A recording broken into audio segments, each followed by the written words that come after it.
Señor, ahora te presentamos tu siervo, portador de tu palabra. Préstale una vez más tu palabra. Háblanos, bendito Dios, Señor. Utilízate de él, como tú sabes hacerlo, para aconsejar y hablar a nuestras vidas. En el nombre de Jesús. Amén. Amén.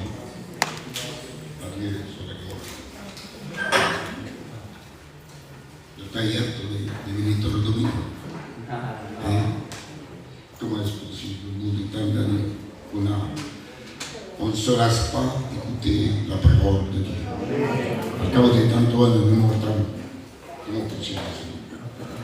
imagine-toi dans le ciel, toute une éternité.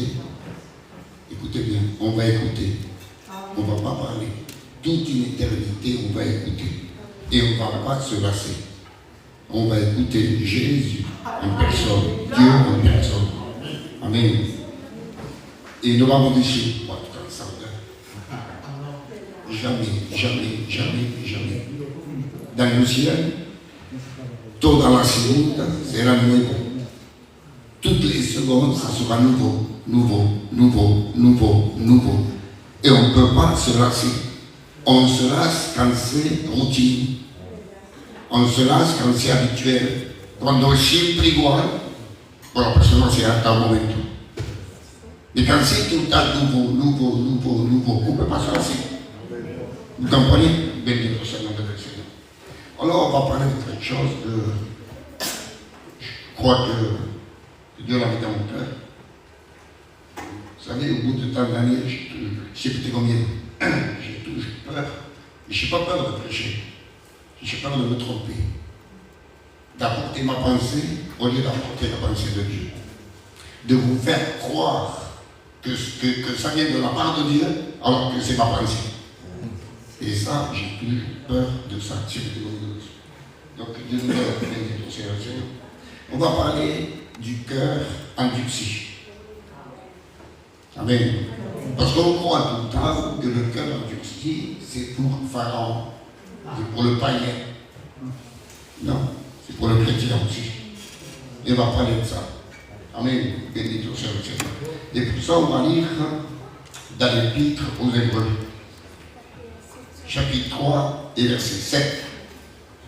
C'est pourquoi, selon ce que dit le Saint-Esprit, c'est l'Esprit de Dieu qui parle.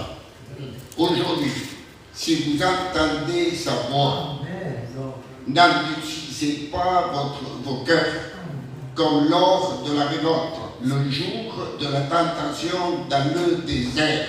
C'est pas des païens, ça. D'accord? C'est pas des païens. Et là, l'auteur de l'Épître aux Hébreux, il parle des chrétiens. Regardez après le verset 12. Prenez garde, frères. Donc c'est pas des correctifs, ça, frères. Que quelqu'un de vous n'ait un cœur mauvais, incrédule, au point de se détourner du Dieu vivant. Verset 13. Mais exhortez-vous les uns les autres chaque jour, aussi longtemps qu'on peut dire aujourd'hui, afin qu'aucun de vous ne s'endurcisse par la séduction du péché. Verset 14. Car nous sommes devenus participants de Christ. Mais comment? Pourvu que nous retenions fermement jusqu'à la fin l'assurance que nous avions au commencement. Amen. Amen. Quand on s'est converti, on avait la foi, on avait l'assurance, on avait la certitude, on avait la fermeté, on avait le zèle, on avait la joie, on avait la paix. Des années ont passé, et ici la Bible nous dit de retenir jusqu'à la fin ce que nous avions au début. Amen. Et ce matin, on se pose la question, où est le zèle qu'on avait au début?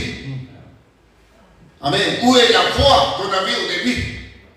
Où est la fermeté, où est l'assurance qu'on avait au début? Où est l'ambition qu'on avait au début? Amen. Où est la prière qu'on avait au début? L'amour pour Dieu qu'on avait au début? La prière qu'on avait au début? Amen. La lecture qu'on avait au début? Béni soit le Seigneur. Parce qu'il semble qu'au lieu de monter dans le niveau spirituel, on est en train de descendre. Au niveau de la prière, au lieu de monter, on descend. Au niveau de la lecture, au lieu de monter, on descend. Au niveau de la confiance en Dieu, malgré tout ce qui nous entoure, au lieu de monter, on descend. peut-être pas pour tous, mais pour quelques-uns, ils sont en train de descendre. C'est vrai ou pas? Béni ton Seigneur. Alors écoutez-moi, la preuve qu'on descend, la preuve qu'on arrête de monter, la preuve qu'on n'est pas dans la bonne direction, c'est qu'aujourd'hui, on manque une réunion pour rien. Ce matin, c'est dimanche et on manque un culte pour aller promener. Alors, on n'est pas en train de monter, on est en train de descendre. Vous comprenez ça? Que Dieu nous aide, béni ton Seigneur. Parce qu'on peut être chrétien spirituel, super chrétien, avoir une super connaissance, et avec le temps, avoir un cœur qui s'endurcit. Et un cœur endurci, c'est grave. C'est même très grave.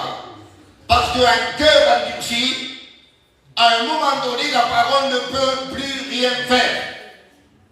Le miracle ne peut plus rien faire. Il faut l'épreuve. Vous avez compris ça? Il faut la souffrance, il faut la douleur. Vous avez compris? Parce que comment on fait, nous les humains, quand tout va mal, pour arriver à rentrer à nous-mêmes? Eh bien, c'est la souffrance qui nous fait rentrer à nous-mêmes. Parce que tant que tout va bien et qu'on est en train de descendre et tout paraît bien, comme l'homme qui descendait de Jérusalem à Jéricho, au début tout allait bien, il croyait réussir, réaliser ce qu'il voulait. Vous comprenez ça? Et quand est-ce qu'il a pu rentrer à lui-même et regretter? Quand la souffrance est venue, quand la douleur est venue. Vous comprenez ça? Béni le Seigneur de Jésus.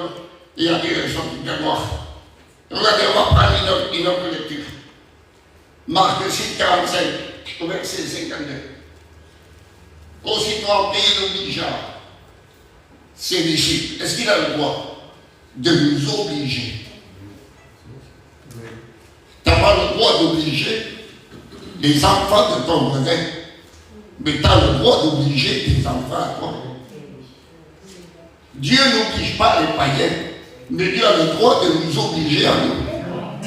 Il est notre Père, il est notre Dieu, il est notre Créateur, il est notre Sauveur, et il a le droit. Il va les obliger à monter dans la barque et à passer avant lui, de l'autre côté vers Bethsaïda, pendant que lui-même renverrait la foule. Quand il eut renvoyé, il s'en alla sur la montagne pour prier. Le soir étant venu, la barque était au milieu de la mer et Jésus était seul à terre. Écoutez bien maintenant. Il vit qu'ils avaient beaucoup de peine à ramer car le vent leur était contraire. Pourquoi ce vent?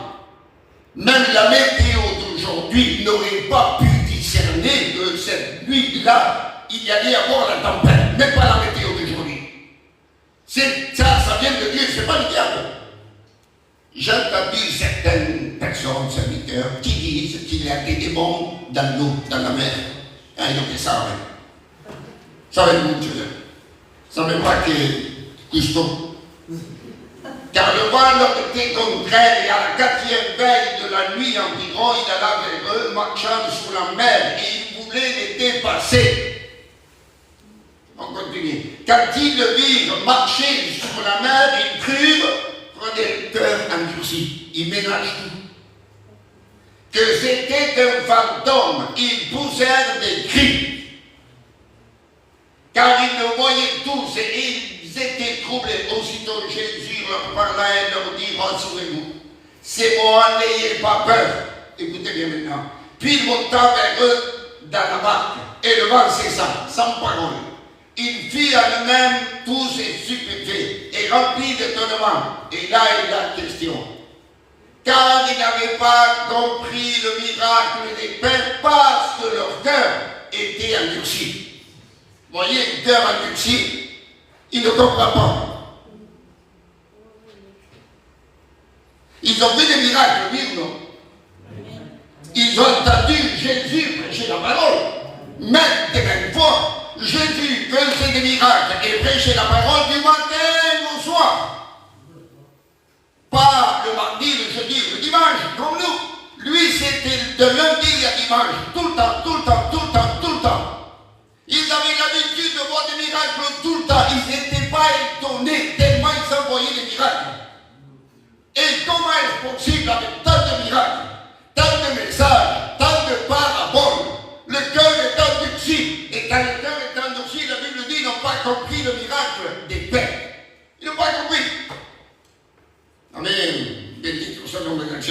un cœur endurci.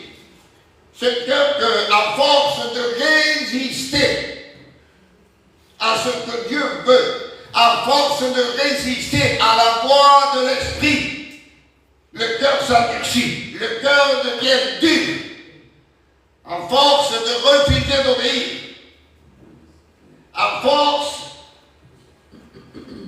de ne pas accepter ce que l'Esprit nous dit, à force de ne pas s'humilier, de ne pas vouloir changer, de ne pas reconnaître ses torts. Vous avez compris ça? Alors le cœur s'endurcit à force, à force, à force. La Bible dit dans le livre d'Exode, Pharaon a endurci son cœur 10 fois.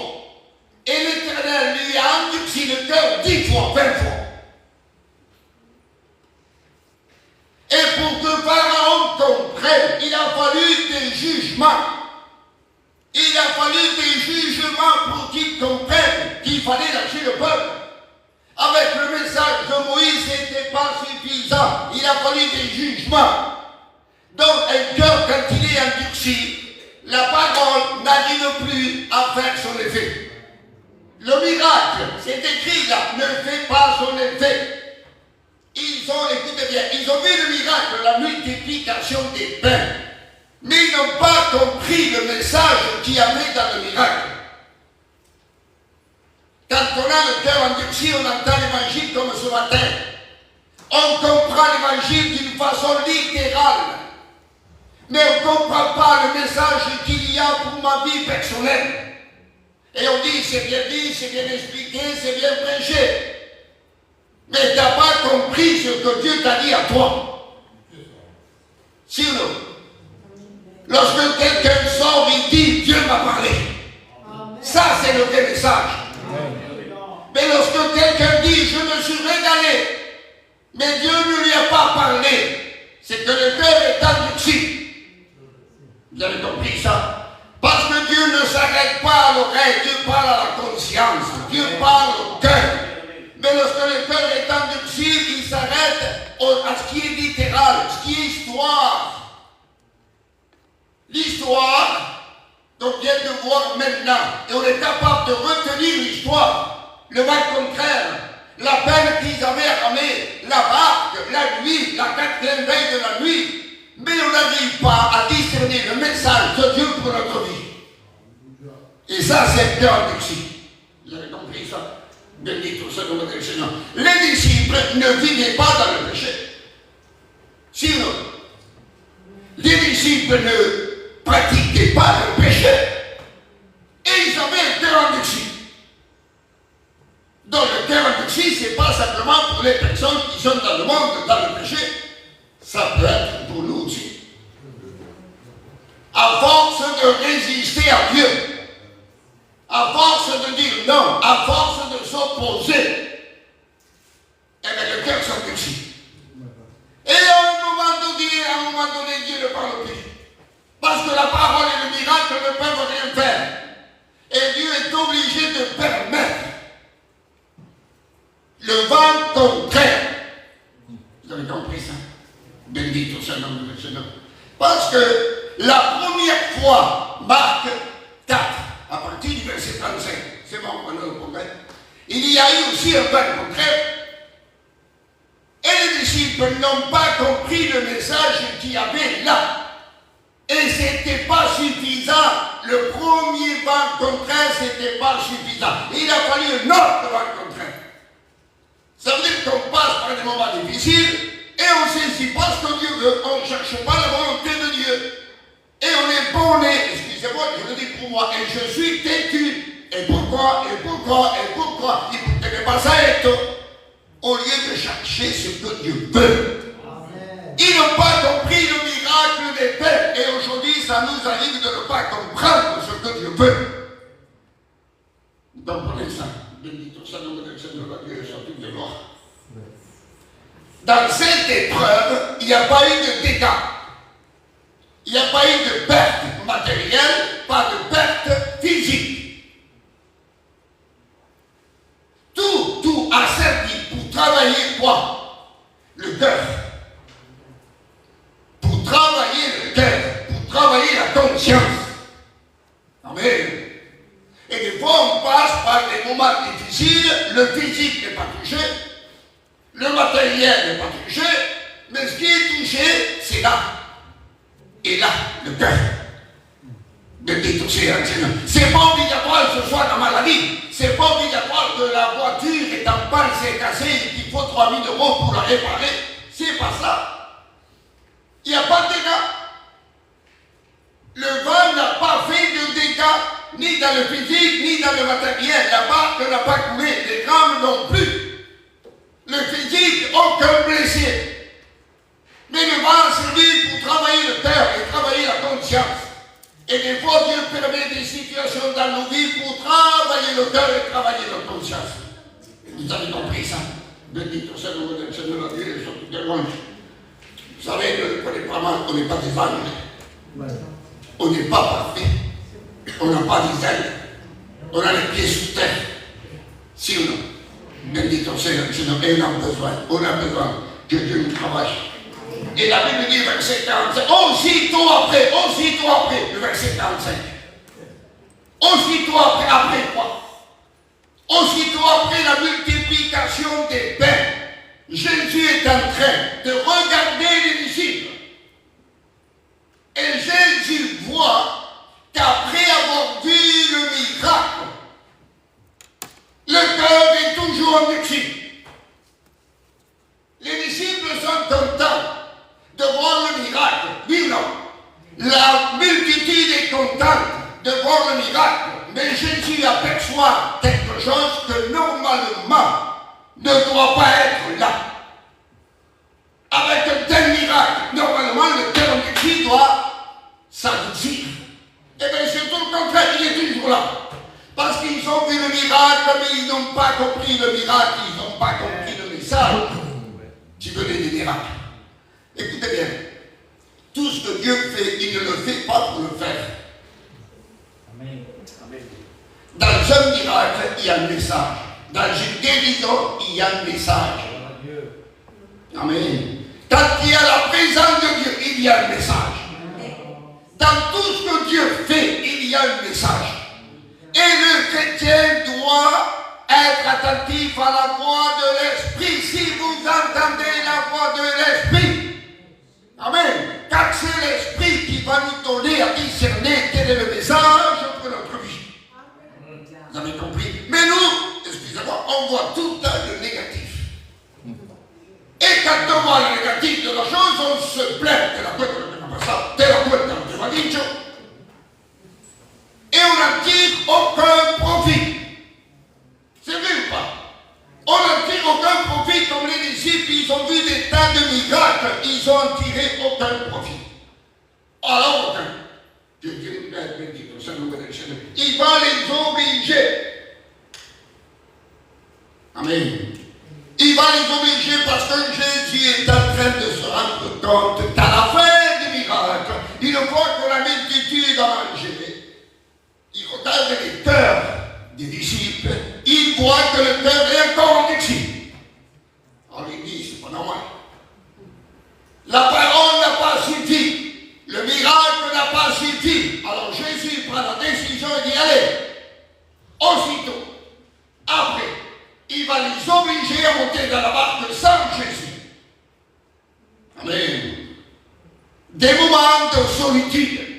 Voilà ce que Dieu permet pour casser le cœur en exil. Des moments de solitude où on pense, on croit que Jésus n'est plus là. Où on pense que Jésus nous a abandonnés. Où tout est noir. Et on ne comprend plus rien. Et au lieu de chercher ce que Dieu veut, on est en train de se plaindre. Ne prenons pas. Il croit que c'est un travail. Et on travaille. Si ou non? Que Dieu nous aide, Seigneur Jésus. Qui n'arrête pas de se plaindre, notamment le mal, c'est la vérité. Qui n'arrête pas de se plaindre? Les enfants. Les enfants. Un adulte, normalement, ne se plaint pas. Parce qu'il est mûr. C'est un homme, c'est une femme. Imaginez-vous un homme 50 ans, il va. Il Évidemment que c'est pas grave. Est-ce que c'est normal? Un enfant, c'est un enfant, mais non, une femme, c'est pas normal. Un chrétien de 15, 20 ans, 30 ans, 40 ans qui n'arrête pas de se plaindre, c'est pas normal. Un chrétien de 2 jours, c'est normal. Un chrétien de 20 ans, c'est pas normal. C'est vrai ou pas? Béni soit le nom du Seigneur. Alors il va les obliger. Vous savez pourquoi il y a en réalité, il va les obliger? Un, parce qu'il a le droit. Et deux, parce qu'il ne voulait pas traverser sans Jésus. Parce que la première fois, au chapitre 4, ils ont traversé avec Jésus et avec le vent contraire. Alors, sûrement, ils vont se dire, encore une fois, s'il y a le vent contraire et que Jésus n'est pas là, excusez-moi le mot, on est foutu. Alors Jésus se voit dans l'obligation de les obliger. Donc vous allez aller sans moi maintenant. Avec moi, vous n'avez pas compris le miracle. Avec moi, vous n'avez pas saisi. Maintenant, vous allez le faire sans moi. Amen. Béni soit le nom de Seigneur. Et bien des fois, Dieu permet des circonstances, des situations qui vont nous obliger. Nous t'attendons ça aussi. Hein? C'est une obligation de passer par là, parce que la situation le veut. Nous, on ne s'attendait pas, on était bien dans la multiplication des pains. C'était la joie, c'était l'allégresse. Et maintenant, on dit, oh, toi combien? Et on est étonné.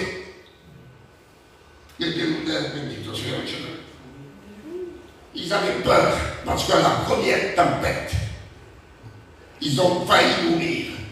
Parce qu'ils ont dit, ne t'inquiète pas de ceux que nous périssons.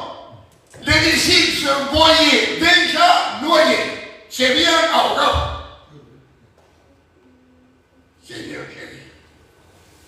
Alors imagine-toi, encore une fois, quasiment par la même situation. Donc ils ont peur. Et Jésus se voit dans l'obligation de les obliger. Et lui, il fait quoi avec ses 46? Il va sur la montagne pour prier. Amen. Amen. Pierre pensait qu'il était super. Pierre pensait qu'il était le meilleur. Et le diable vient, comme à Job, demander la permission à Dieu d'éprouver Pierre, de le faire passer, de le cribler comme le froment, séparer la paille du blé. Et Jésus répond, le diable vous a réclamé, ça veut dire le diable a demandé la permission de vous cribler comme le froment. Et Jésus répond, écoutez bien, mais, ça veut dire quoi? Mais, ça veut dire on lui a dit oui. On lui a permis, mais j'ai prié pour toi, pour que ta foi ne défaille point. Béni soit le nom de Seigneur, sur toutes les gloires. J'ai prié pour toi. Et la Bible dit ici, pendant que les disciples sont au milieu de la mer, en train de lutter contre le vent contraire, lui il est sur la montagne en train de faire quoi? En train de prier. Il a permis le vent. Il a permis la tempête. Il a permis les vagues. Mais il est en train de prier. C'est pour ça qu'il n'y a pas eu de dégâts. Vous avez compris maintenant pourquoi il n'y a pas eu de dégâts? Parce qu'il est en train de prier. Amen. Afin que l'épreuve soit limitée. Afin que même au sein de l'épreuve, il soit protégé. Il soit gardé. Et que la seule chose qui soit touchée, c'est le cœur et la conscience. De dire tout ça, c'est important pour ta vie, pour ton cœur. Peut-être ce matin, tu écoutes le message et tu crois que tu n'as pas besoin. Il t'attendait peut-être un beau message qui va te dire que Dieu est avec toi, Dieu est avec toi. Ce matin, c'est tout le contraire. Si tu veux qu'il soit avec toi. Amen. Il faut être sensible à Dieu. Il faut être sensible à Dieu. Bendito soit le nom du Seigneur, la gloire sur toute gloire. Et la barque était au milieu de la mer, verset 47. Au milieu de la mer.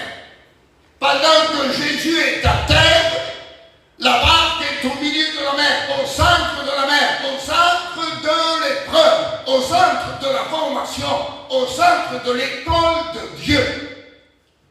Amen. C'est au centre de la préparation. Parce que les disciples, Jésus leur a dit, suivez-moi et je vous ferai pécheurs d'hommes. Mais on ne peut pas pécher des hommes avec un cœur endurci. Alors Jésus se voit dans l'obligation de les travailler.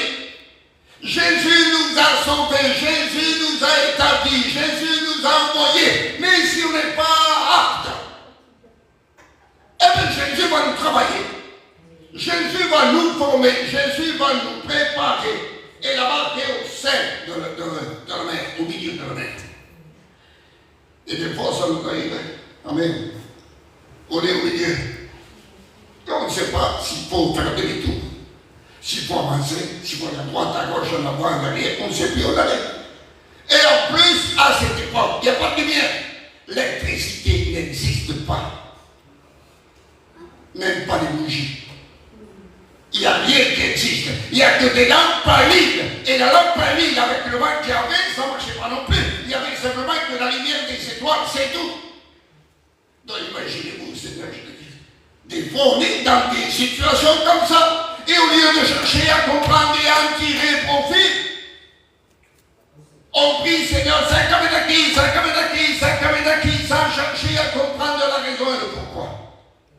Vous avez compris ça? Ce que nous devons faire, nous, parce que bien des fois, ne le prenez pas mal. Et si vous voulez le prendre mal, tant pis pour vous. On se fait plus de soucis pour le corps que pour l'âme et l'esprit. Quand on est le médecin, on va passer une radio, priez pour moi, on va faire une prise de ça, priez pour moi. Pour le physique, on a trop de soucis, trop d'inquiétudes. Et pour l'âme et pour l'esprit, Seigneur Jésus, on ne s'inquiète pas du tout. Mais alors, pas du tout. On sait que la vie chrétienne, ça ne va pas et on ne s'inquiète pas. Quand on manque de sommeil, on s'inquiète, on n'a pas de l'appétit. On s'inquiète, on manque de sommeil. On s'inquiète, on manque de ci, on s'inquiète. Et quand on manque de prière, on ne s'inquiète pas. On manque de lecture, on ne s'inquiète pas. Seigneur Jésus, qu'est-ce qui a pris de valeur aux yeux de Dieu, ton corps ou ton âme? Jésus n'est pas mort pour ton corps, il est mort pour ton âme et ton esprit, même s'il a racheté ton corps. Amen. Mais la valeur éternelle, Dieu l'a donnée à ton âme et à ton esprit. Bendito sea le nom du Seigneur, la gloire sur toute la gloire. Je continue. Amen. Et pendant que Jésus est à terre, là il est plus sur la montagne, parce que l'épreuve est en train de se terminer. Il vit qu'ils avaient de la peine à ramer. Il vit qu'ils avaient de la peine à ramer. Voilà la chose que Jésus voulait voir. Pendant qu'ils étaient, écoutez bien, dans la multiplication des pains, ils ont vu le pain, ils ont touché le pain, ils ont distribué le pain, ils ont goûté le pain, et ils n'ont pas compris le message qu'il y avait dans le pain. Je vais le traduire d'une autre façon. Ils ont vu le miracle, ils ont touché le miracle, ils ont goûté le miracle, ils ont distribué le miracle, ils n'ont pas compris le miracle. Vous avez compris ça? Amen. Eh bien, des fois, ça nous arrive à nous. On parle des choses de la Bible, on parle de Dieu, et on ne comprend pas ce qu'on dit. On ne comprend pas le sens de la raison. Bendito sea le nom du Seigneur. Tout ce que Jésus a fait, il y a un message. On parle de l'histoire de Bartimée. Il y a un message de Dieu là. On parle de Lazare, il y a un message.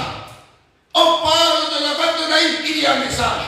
On parle de Zachée, il y a un message. Ce n'est pas l'histoire elle-même. C'est le message qu'il y a dans l'histoire. Vous avez compris? Dans toutes les paraboles que Jésus a dit, il en a dit 36 paraboles, et dans chaque parabole, ils sont belles, merveilleuses, mais ce qu'il faut et la valeur, ce n'est pas la parabole elle-même. C'est le message qu'il y a dans la parabole. Vous avez compris ça? Bendito sea le nom du Seigneur, la gloire sur toute la ils avaient de la peine à ramer parce que le vent leur était contraire. Quelque chose qui est contraire à quoi? À quoi? Amen. À la chair. Contraire à la chair, contraire à ma volonté, contraire à la logique humaine, à la pensée humaine, contraire au plan que moi je me fais. Contraire à tout cela. Mais pour casser tout cela, la parole n'a pas suffi. Le miracle des pelles des poissons n'a pas suffi. Il faut le vent. Il faut la tempête. Vous avez compris ça? Ils avaient de la peine à avancer, des difficultés à avancer. Quand ils étaient à terre avec Jésus, la foule, le pain, les poissons, c'était la facilité. Et la facilité ne travaille pas le cœur.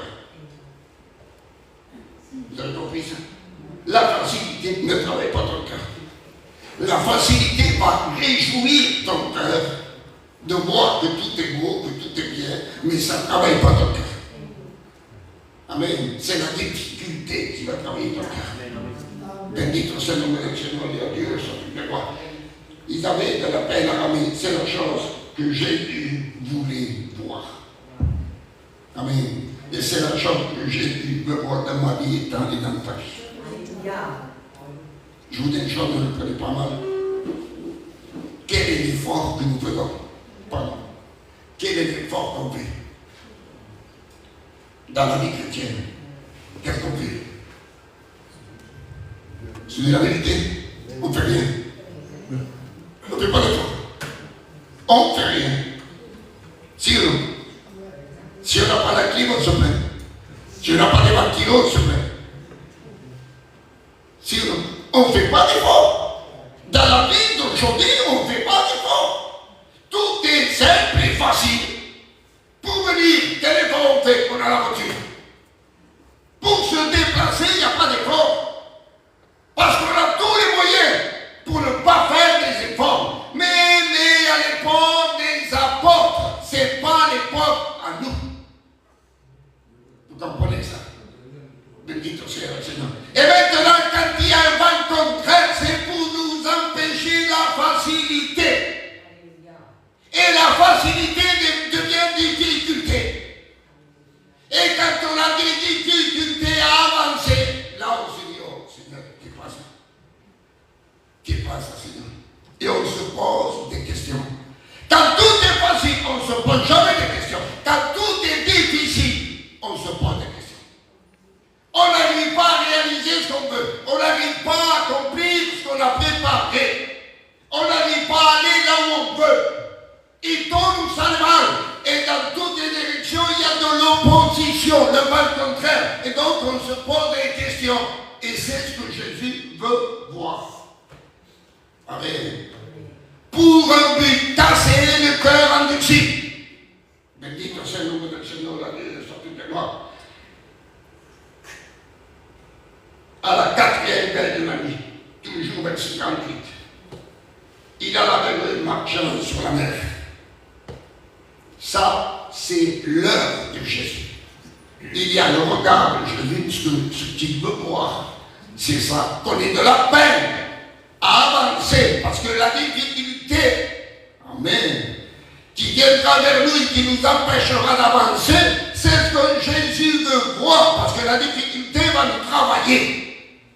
Et après, il vient vers nous, c'est son heure. Ça y est, c'est l'heure. Il faut que j'y aille. C'est l'heure de Dieu pour ta vie et pour ma vie. C'est à l'heure de Dieu que Jésus viendra. Bendito sea le Seigneur. Même s'ils ont resté 1 heure, 2 heures, 3 heures à se donner la peine d'avancer, tant pis. Jésus est venu à son heure, lui. S'il vient trop tard, c'est pas bon. S'il vient pas, c'est pas bon. Il faut qu'il vienne à l'heure exacte. À l'heure où l'épreuve a travaillé le cœur et la conscience. Bendito sea le nom de Seigneur, la Dieu de sorte de gloire. Et quand il vient vers eux, il marche sur l'eau, et la Bible dit, ils crurent que c'était un fantôme. Ils poussèrent des cris. Ils avaient mis le cœur ici. Ils mélangent les choses. Ils ont eu plus de peur de Jésus sur le vivant Le vent ne les a pas empêchés, si vous voulez, d'arrêter de ramer. Malgré le vent, ils ont continué à ramer. Et ça a plu à Jésus. Maintenant, Jésus vient vers eux marchant sur l'eau. Ils le prennent pour un fantôme. Ils vont mélanger la tradition, la religion avec l'évangile. Il y a un mélange là-dedans. Il y a un mélange dans la vision. Parce que le cœur est endurci. Et on mélange les choses. Vous avez compris? Et aujourd'hui, il y a trop de cœurs qui mélangent les choses. Ben le diable pour tout. Il y a le diable, il y a le diable, il y a le diable. Ben le diable de notre temps, il y a des temps de mourir. Vous avez compris? Ben nous crever que nous partons de ce diable. Que nous pinons les diables. Parce que c'est peine les diables. Seigneur Jésus. Que Dieu nous aide.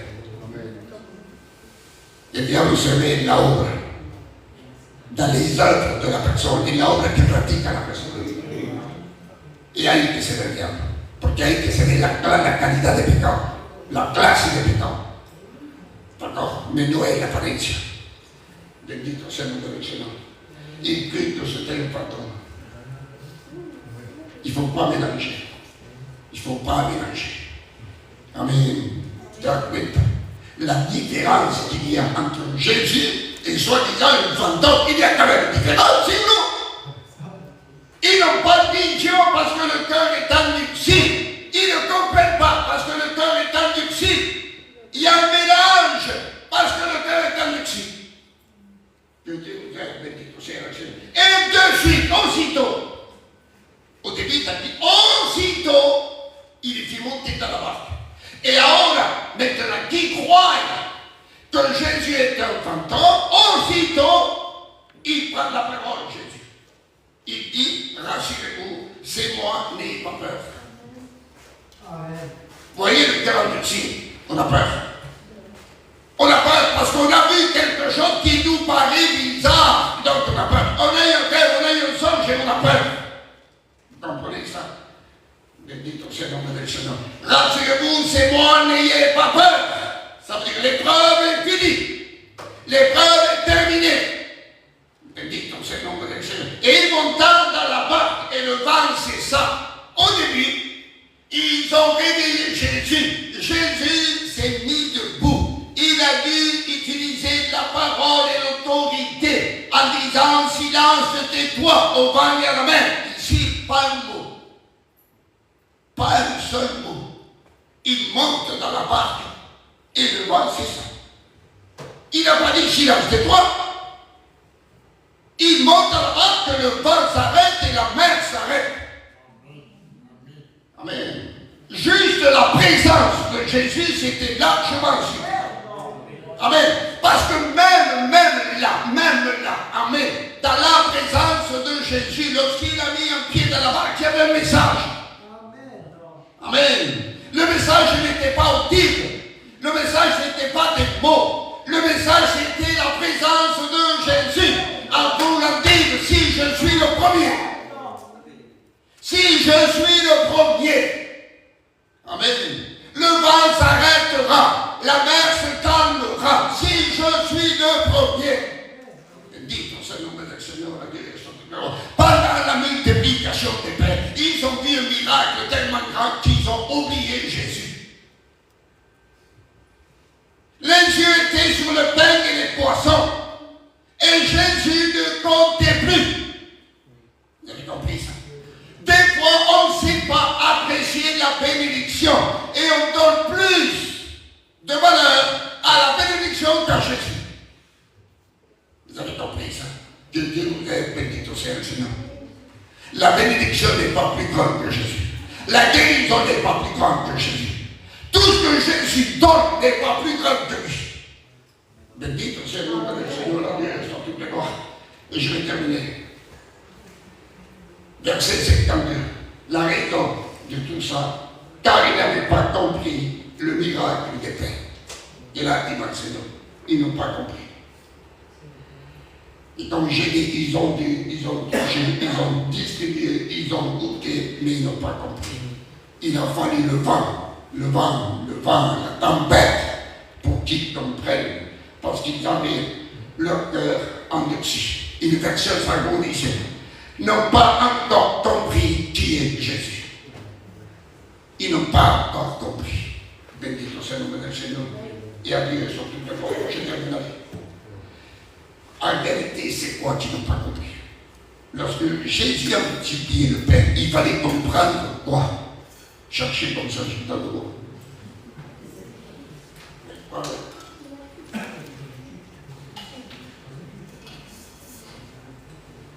Est-ce que Jésus est créateur?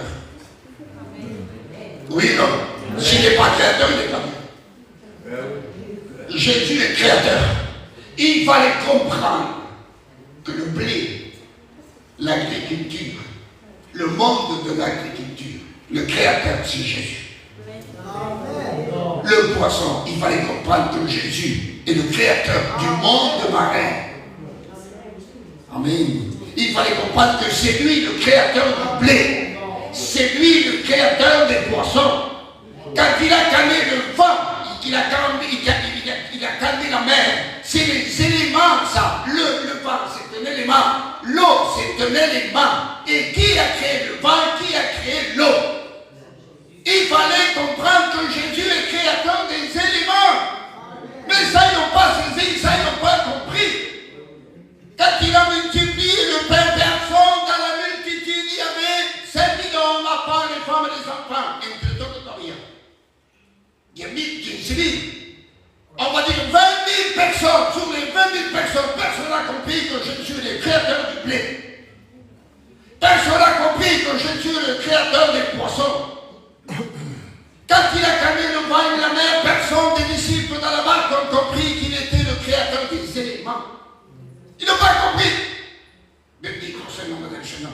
Et nous, quand on vient, on écoute l'évangile, on écoute la parole, on lit la Bible, etc., qu'est-ce qu'on comprend? Amen. Qu'est-ce qu'on comprend? Qu'est-ce qu'on peut comprendre? Qu'est-ce qu'on cherche à comprendre? Bendito sea el nombre del Seigneur, la Dieu est sur toute la voie. Un chrétien de 4 jours ne comprend pas ce que je dis. Mais quelqu'un que ça fait des années qu'il est baptisé, il doit comprendre ça. Il doit comprendre ça. Vous comprenez ça? Bendito sea el nombre del Seigneur, la Dieu est sur toute la voie. On a compris ce matin. Amen. Si vous entendez la voix de l'Esprit, de ne pas endurcir le cœur. Comme ils ont fait au jour de la révolte. Au jour de la révolte. Non, Seigneur, je ne veux plus ça. Je ne veux pas.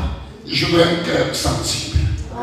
Un cœur sensible à la voix de l'Esprit. À la voix de l'Esprit. L'Esprit te parlera à travers la prédication, à travers la lecture, à travers la prière. Quand on prie ensemble, écoutez les prières des frères et des sœurs, car l'Esprit peut vous parler à travers la prière de quelqu'un.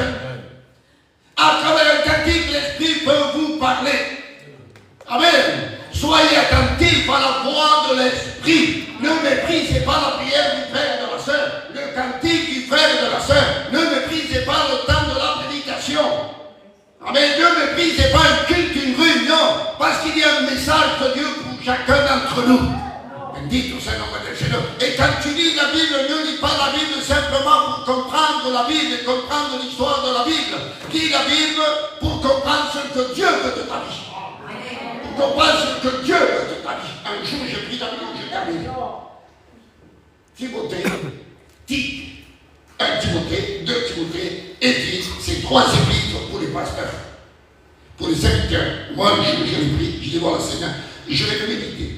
Si ma vie n'est pas d'accord, j'arrête de prêcher. Dieu me témoigne que je le ferai.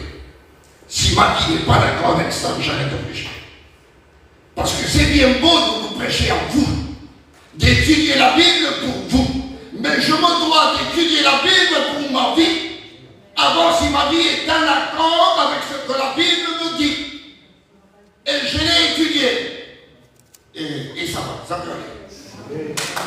Bendito sea el nombre del Señor. Parce que c'est facile de dire voilà, Dieu veut ci, Dieu veut ça, Dieu veut ci, Dieu veut ça, mais la Bible me parle à moi aussi. Si ou non? Vous devez étudier la Bible, voir ce que la Bible vous dit. Moi aussi. Si ou non? Vous devez étudier la Bible, voir ce que la Bible vous dit.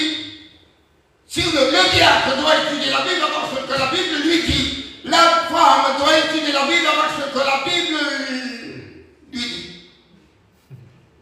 Si ou non? Parce que l'étude est toujours pour les autres, mais jamais pour soi. Que chacun étudie la Bible à partir de maintenant pour soi avant toute chose. Amen. Amen. Mettez ton Seigneur, on prie, Seigneur.